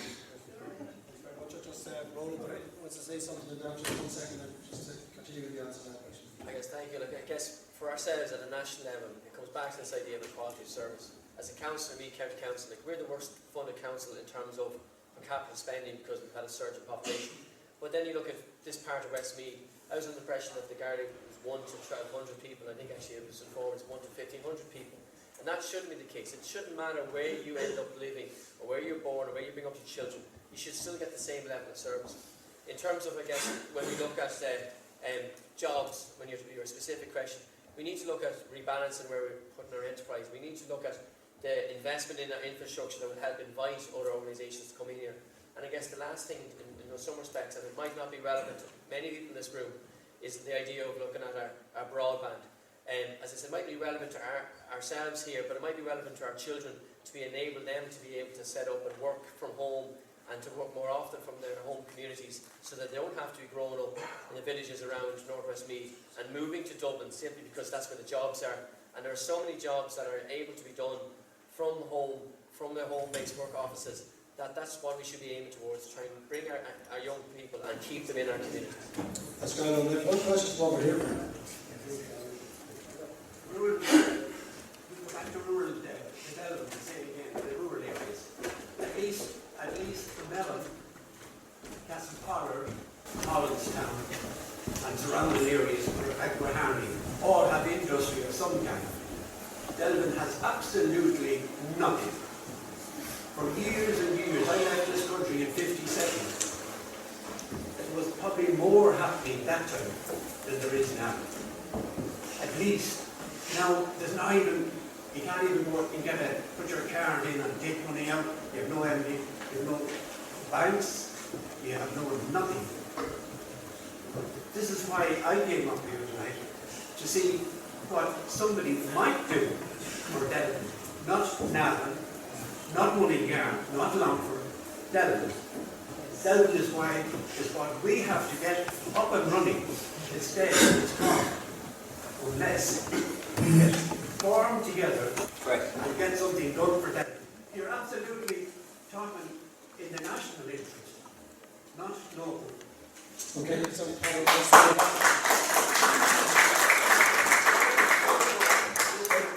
belong to the men's shed. We had to buy our shed. We had to buy it. The council, nobody, there was no place to give us, so we had to buy it. yeah, no, Conor wants to do that now. The average age of towns like Delvin at the moment is 10 years older than the average age of towns like Balbriggan. And that's because of lack of jobs in towns like in Delvin, and people happen to go. So we know that people, young people especially, are leaving places like Delvin and they're going to Dublin or the satellite towns of Dublin. So what I'm saying to you is we've had literally Fianna Fáil or Fine Gael in government since the foundation of the state. We've had exactly the same system of concentration in Dublin. We need to properly spatially develop. And what I'm asking for is that the IDA and Enterprise Ireland be tasked with providing, with the Leos in Westmeath, a plan to get jobs into towns like Delvin. I don't agree that there shouldn't be jobs in places like Delvin. I don't agree with Damien that there's enough high-end jobs in this area as it stands. I'm saying too that you can't actually alter the policies of the IDA and Enterprise Ireland, and that has to happen. And the way that has to happen, to be honest, is to have the political will to do that, and that has been missing so far. Okay, Just to be very clear, I did not say that you shouldn't have more jobs. I said don't insult that you have no jobs. I've even made a comment on that there was no jobs in this area. It's not true. I will be the first to say to you, you need more jobs. But I'm going to be very clear. The last gentleman nailed it on the head. If you want to win anything for this town, for Delvin, be it jobs, be it investment or anything else, you have to come together as a Delvin group. You then work with us, whoever you want to vote for, that's your choice. You work with your politicians of the day and you put in place a strategy and a plan for your area. No offence, but this is the first time I've been asked to come to a meeting to discuss my district. I've met loads of people here individually. We've worked on different things, projects, little bits and pieces here and there. The first time I was asked to work on a plan for Delvin. To be very clear here, if a village or a town comes together to do that, there is access to funds now that would not have been there in the past, but they're there now because most of you people are working and paying taxes, and there are now funds that can be spent in your own places if you know what you want and want to work with the agencies. But you have to have some idea, some shape of where you want to go. I am very happy to work with you on that. I'm not going to invent it for you, draw it for you. We can work on it together with whoever else here wants to do it. But it has to be your plan, guys. And then you lobby and work with every agency. That's our job as your TDs, to do that with you. Part of my work in the last couple of years was to develop a thing called Project 2040, which is the national planning framework for this country for the next 20 years, out to 2040. And we recognise that many villages, like Delvin, have been declining for 20 or 30 or maybe 40 years. Not just over the last 6 or 7 years, but for a long time, because there was no proper functional plan or direction or strategy. And now we have funds aside to put those plans and strategies in place for any town or village that wants it. And we'll work to that. You won't solve everything in 1 year. We'll solve it over a couple of years. That's my thank you. Just a question here, one here, yeah. It's just as a taxpayer, I pay a PAYE, PRSI, USC, and I pay a PSO levy on the ESB bill, car tax, all the rest, tax on the fuel. And what I'd like to see the government, or the next government, not waste taxpayers' money. In 2011, Enda Kenny stood at a big board that said, no more quangos. and which was great. 2011 this was. And there's a quango in this country, the speed camera bans, that get €87 million over 5 years. If they go for a year and only take in revenue and fines 6 million, they get the other 11 million from the government, from the taxpayer. It's a rip-off. So that contract for the Go Safe ban was signed in 2006. Now in 2008 we had a crash, and you'd imagine, instead of ripping off the people and saying we have to tighten our belts, you'd imagine that quango would be gone and the government would have saved the 80 million. But instead of that, they put in the quango, they stripped down the Garda traffic court, in effect they privatised it. These guys are sitting beside the road in the same spots for the last 9 years and still getting 11 and 12 and 13 million every year. This has to stop. So I'd like to see, as a source of capital, I'd like to see us get rid of that system because it's strong. And on foot of that, the M8 toll is another. Those quangos, they have to go. Okay, thank you. Does someone want to say something? Just on accountability, first of all, this is a major issue in this particular election. We have had a National Children's Hospital that's had €1 billion buried in a hole of it underneath it. And at the same time, when we look for infrastructure in the likes of Delvin, we can't find it. We've had a broadband plan that's gone from 500 million to 3 billion. Now, in most people's jobs, if they get it so catastrophically wrong, there will be some penalty. There will be some person who would either lose their job or they would get some financial cut to it. There wasn't a wrist slapped with regards to the government's decisions on those particular issues. And just on the infrastructure issue as well, and people talk about the fact that there's no infrastructure here. One country in Europe in the last 10 years spent less than Ireland on infrastructure, and that was Romania. We are second from the bottom with regards to infrastructural spend in the European Union. Now, if you don't spend money on your house over a period of 10 years, you'll have a leak or you'll have something that'll go wrong. And then you'll have to spend big money trying to fix it. So when we hear these particular capital plans that are coming along, remember this. The reason why the infrastructure of the state is not adequate to the needs of the people is simply because it hasn't been spent upon. And then they'll say, well, we had a difficult time 10 years ago and we have debt. We're paying €6 billion on the interest of the debt on an annual basis at the moment. A fee that's nearly the same investment as the full budget for the education bill in this country. So you have to invest in infrastructure if you're going to be able to function as a society. David, I have to leave, and I'm sorry for my apologies, but I want to say one thing to you. How does not wrong? For a number of years, we didn't have the capital spend in this country. Now, we know who's missing up here, because they'd have to answer for that. Because all I know, when I came into government, we were 20 billion short every year for a long number of years. The country is only back in funds, thanks to everybody who's working hard for the last 3 or 4 years. But so why are you paying 80 million to a private company? Okay, so now we have choices. We now have choices. There's now access to money that we didn't have. We couldn't borrow a couple of years ago. Anyone, you, me, anyone. Now we can. So there is money to spend in this country. And we do have choices. And just to be clear in relation to road safety and so on, a decision we've made many years ago, how to try to get extra personnel on the road. And the Gardaí now are back up in numbers because they were cut as well. So we are getting back to a place in the country that you can make choices and decide where do you want to invest. Those choices weren't there 3 or 4 years ago, guys. Those choices were just trying to stabilise the country, get back to work, and get back to sound public finances. Now we can choose and decide, and you can decide in the years to come, do we want to spend the money for you? That's fine, it's your choice. But I think we have to remember that we didn't have money a few years ago. Now we have. And let's invest it wisely, and let's spend it wisely, which is in all our accountability as well. And I'm sorry, Chair, I have to leave. I did have stuff in the diary before you asked, but I tried to squeeze it in. And I'm very happy to meet you on the doors of the next week as well. We'll be covering that again during the week. Thanks for your time. Thank you very much, Ronan. I think the point that you're making, regarding the GATSO bans is something that's been made on many different issues across the country where people have lost public confidence in some of the things that the government's trying to achieve. And I think for ourselves, what you should be hearing are practical steps on how we should be able to deal with that. For ourselves, we want to introduce an independent anti-corruption agency.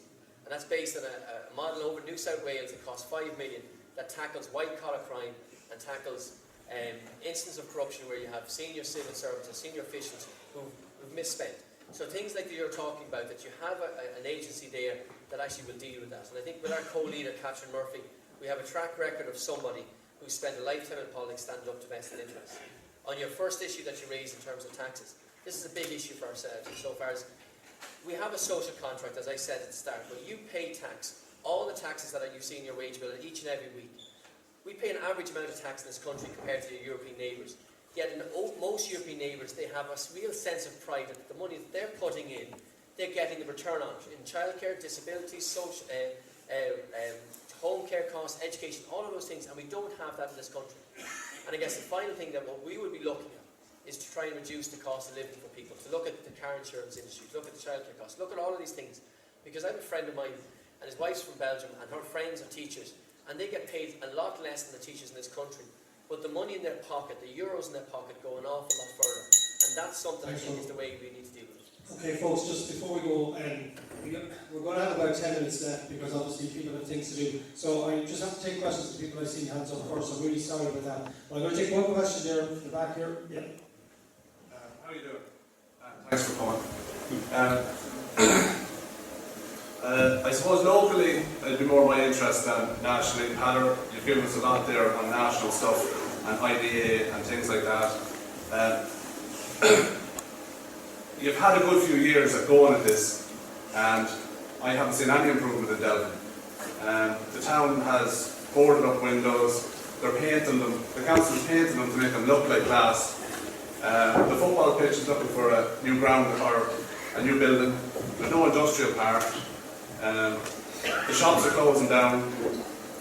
And over the next 5 years, what is each one of you going to commit to in this village? You're coming to us cap in hand looking for a vote. These people want to know straight up, why do we go down on Saturday and put your name on the ballot paper? And we just want one reason. I don't want 10 reasons or anything like that. Just one commitment. And take it into account that every one of you guys are from Meath. And we are represented by Mullingar. How are you going to go in there and find this happen out here for us? That's the question. Okay, thanks for that. Well, the first issue is I've been in opposition TD for the last 9 years. I come from a political background, as many of you know, of, I suppose, maximalist opposition. So my instinct has always been, though, we need to be in government to be able to make decisions. Because an opposition TD is not able to do anything with regards to spending or investment or changing the IDA's mind. We can go in to Leinster House, we can harangue the government, we can meet with all of these state agencies, etc. But they take their direction from ministers. And that's a really important issue. Unless you're in a ministerial position or your party is in government, it's virtually impossible to change the state agency's direction. And that's why I'm simply saying I'm making a break with regards to the previous policy of my previous party on this. I'm looking to go into governance on this occasion. My attitude is actually this part of Westmeath needs a minister that will deliver for it. Unless you have a minister that has your back in this constituency, you're not going to get the investment or the change in direction of the IDA or the development of this region. And the difference between myself, I suppose, and Fine Gael, and even potentially Fianna Fáil in this, is because our big sell and pitch in this election has been about rebalancing Ireland. I believe we are better than this. I believe that we have the intelligence and the energy to build a prosperous and balanced Ireland. And if you've listened to anything I've said over the last number of months, it's about trying to take energy out of Dublin and making sure it's put in this area. One reason is in government, a minister will be able to make a change. That's right, thank you. Could I just one thing, maybe a question? Could I just get a few more from the... Okay. Because everyone representing us here, you in the fourth next time. Yeah. And just one reason is why it's a good time to put your name on the ballot. The first reason for me is I will open an office in the Westmeath constituency where I can deal with your issues every day of the week. I think that's a start. The three TDs you have for the last, not one of them has opened an office in Westmeath. So I'll open an office. It'll either be Cassells or Delvin, one of those two towns. The other thing is, I was going to have a meeting on it. Only the generation came too soon. Is that tourism thing that I was talking about, where this area will work with Meath and Cowan to improve visitors to the area and improve tourism in the area. And Paolo said you need to be a minister to do something. I think what you need in this area is a TD that will do something for you. That's okay, just go down to Ronan there now. Yeah, look, I think we, as a party, I think we realistically have an opportunity to get between 6 and 8 seats, and if we do have that real chance here in Meath West, we do have a real opportunity to get the government, and then for things like health, which I know you might say, well, how is that for people in this constituency? Everybody relies on their health in terms of what you have to do in terms of children and elderly. If in opposition, well then I guess that one commitment I would be saying is I'm involved in the Enfield Development Group, which is a small development group that we spoke about in terms of being able to kind of get local people together to try and identify things that would benefit their community. In Enfield, it went from a village of 500 people to 3,500, and they do not have the services there to catch up, and people are living their day-to-day lives commuting. So if I was to get in and I'm in opposition as opposed to government, the one commitment I would say to you is I would sit down with all the groups here from the men's shed, whoever it might be, to try and come up with, to involve in Delvin Development Group, to try and make sure that we can advocate for all the services that might be needed in the community. What's next, Ron Séamus? So yeah, I think there's a recognition that we all need to really find a mechanism to get the funding into areas like Delvin. So we've talked before, I think Ronan just touched on it, you know, Minister English has mentioned about funding, there's funding available. So what we would do is set up this Just Transition Committee which would work with you to get you the funding. And they would be here once a week or once a month, be here full-time work and say, what are your needs, and let's get them in. Because, you know, we could say, oh, we think Delvin needs this, we think Delvin needs that. Delvin knows what it needs, you don't know what you need. And how are we going to do that? How are you going to access this funding?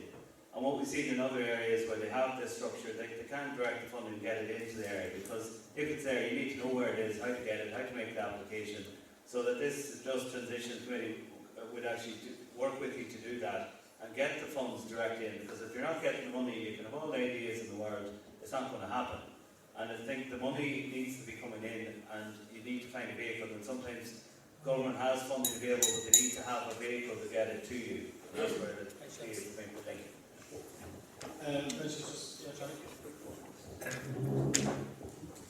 A quick word. No today. You start small, and a development company would help Delvin to put their act together, so as they can then when they have the development company look for the items that they want done. That's the best business, because there's too many different towns in Delvin all over the place, and those things are represented to be trying to perform where you can start small and build up, because the task is very As I say, folks, we're actually cruising to the very end now. We've only got a couple of minutes. Some of these people have got to go. So I'm just going to take one question here. Sean, you've had your hand up a long time. Sorry. Yeah. Can I only hand up the sound? Yeah, no, we'll get you down in a second, mate. So Sean, you were up there. Yeah, I wanted to talk for a community employment scheme. We have a community employment scheme covered from Reilly, Malone and 22 participants on it. And we provide for people who are unemployed, and they then provide for the community. And they have now come under attack. We see an examiner this week where they're being taken away from supporting tidy towns, and now they're also a threat that they may be taken away from supporting GAA pitches and other communities like the DSLC out here. If that happens, it'll destroy the communities, because as was already pointed out with the TDs, with the people at the top table up there, people are so busy working, they don't have the energy and needles to put in to keep it and maintain it age, and the community employment people do it for them. Okay, so just... The man that I really want to address is after putting the stake on his own. Okay, we'll address the question here. It's just, that's been there was instruction as part of the social welfare regarding that community employment schemes were going to be taken out of what we're talking about. Yes, so obviously community employment schemes are at the heart and soul of nearly every community organisation, and I was at a meeting in the GAA club there in Cassells with a number of different GAA clubs today on that. It's a fantastic resource obviously for the individuals doing it, because it helps them retrain, get confidence, reach their potential and get back into the workforce. There is an ideology right now in governments that these job activation schemes are no longer necessary to a certain extent, and that's why there's there's a view that they maybe should be wound down. We would oppose that 100%. They are a key element of a functioning community sector. And I know that there was a report done into it by the government, and it was meant to be released months ago. Its release has been withheld, and we're calling for it to be released now. There's rumours that the release was withheld because of the election coming, and that would be a disappointment if that's the case. The CE schemes should remain in place and be properly funded. Okay, that's good. Do you want to say it's a quick word tonight, folks, because we're coming to an end. Yeah, we need to make sure at all costs that they don't downgrade the CE schemes. There's 22,000 people on these schemes across the country, and they are saving the state a fortune by getting minimum funding, and there's 9,000 of those people over 55 years of age, so it's an outlet for them as well. And where would these towns be, and G8 loves of that, if they, so we've been fighting like hell to make sure that there's no downgrading to the CE schemes. The other thing about the CE schemes was, we put a motion to be County Council in December that the CE supervisors, the Labour Court recommendations of 2008, where CE supervisors were entitled to a pension, was never implemented, and we put a motion to be County Council that be implemented immediately, and it was passed by all councils. Just going to Mick Kelly there, you have a question? Well, certainly it's a local issue, I'd like to put it to the people on the top table. And that is, as you all know, we live on the M52, which is a very, very busy road. In our village, we fought long and hard a few years ago to get a pedestrian crossing on it. We got it. But it's dead trap. That's what it is. Because none of the traffic acknowledges it. People step out onto it, and the cars really cut them off it. There's no traffic calming coming either side of the village. There's no sign that's the pedestrian crossing in the village, either side of it. And you have speed limits. And you have speed limit going out to Mullingar Road at the core of Glen, it's at 60 kilometres. 50 metres on, it's at 80 kilometres, and a sign written under it, reduce speed now. That's a laugh from the NRA. And I think unless there's something done shortly about our pedestrian crossing, there's going to be something killed in Delvin. So I'd like to ask them, whoever is elected and whoever is not elected, if they're still working, is to verify that. Plus another fact, I represent community here in Delvin as well. We have a guard station down at the end of the town, the state-of-the-art station. 12 guards in it 5 or 6 years ago.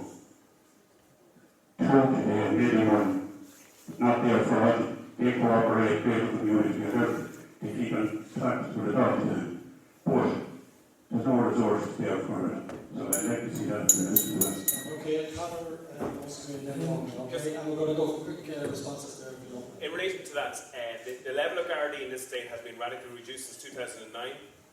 It's not back up to where it was. I met with Drew Harris, who's the Commissioner of the Gardaí in recent times, for the purpose of bringing the attention of these problems with regards to Westmeath. It's not good enough. He's not getting the investment to do it. It's the cutting investment that has the problem. And it's leading to real fear in communities around the country because there isn't access to Gardaí.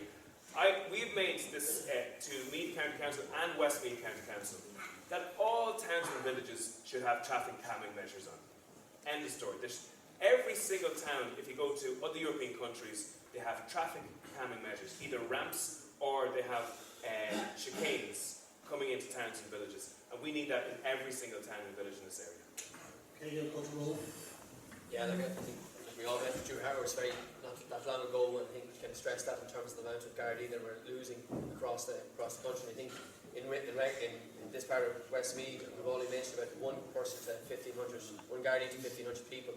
And as you well know, visibility is one of the biggest deterrents to crime, and also to speeding, and not having those presence, the visible presence in the community is a big issue.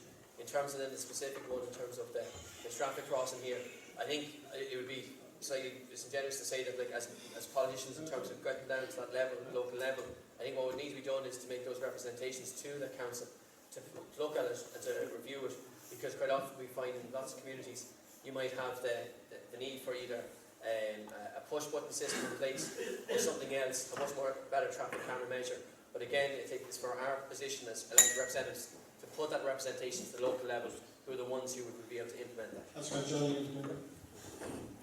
Yeah, as regards traffic camera measures and pedestrian crossings now, in my own town, Old Castle there, I would have had the same issues there, and the council have agreed to put in 2 pedestrian crossings this year.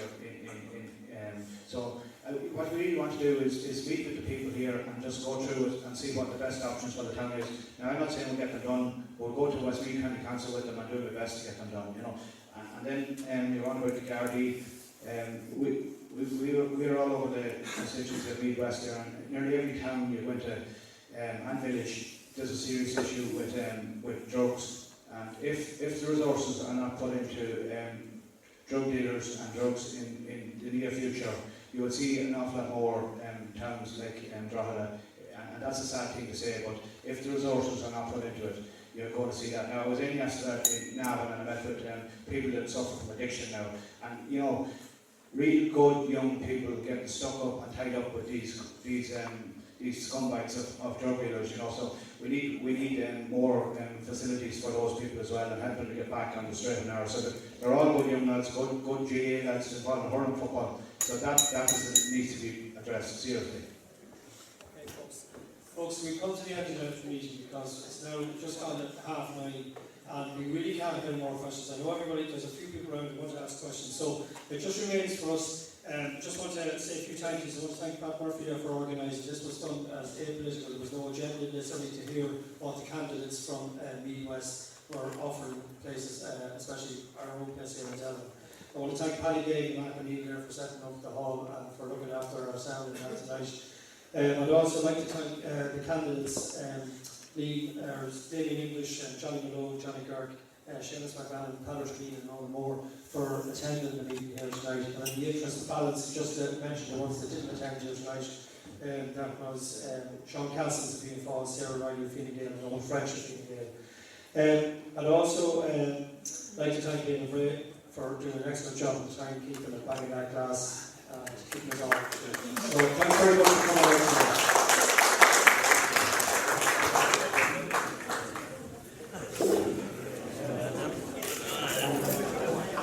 Cold here. Sorry, I hope